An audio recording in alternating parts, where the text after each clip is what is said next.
In this video, I'm going to show you how to change the language on Netflix on your phone.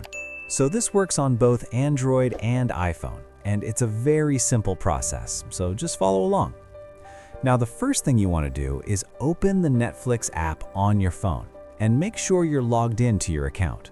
And once you're on the home screen, what you want to do is tap on My Netflix in the bottom right corner. Now, once you're on this page, you want to tap on your profile picture or name at the top. And when you do that, all of your Netflix profiles will show up. Now from here, you want to tap on Manage Profiles. And once the profiles go into edit mode, just tap on the profile for which you want to change the language. Now, after selecting the profile, you'll be taken to the Profile Settings page. And here, you'll see an option called Display Language. So just tap on that.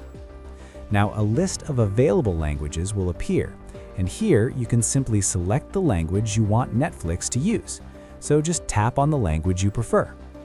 Now once you select the language, just go back and tap on Done in the top right corner, and the language will be updated automatically. And that's it. Your Netflix language has now been changed on your phone. If this helped you out, please subscribe. It really helps me out as well. Thanks for watching, and I'll see you in the next one.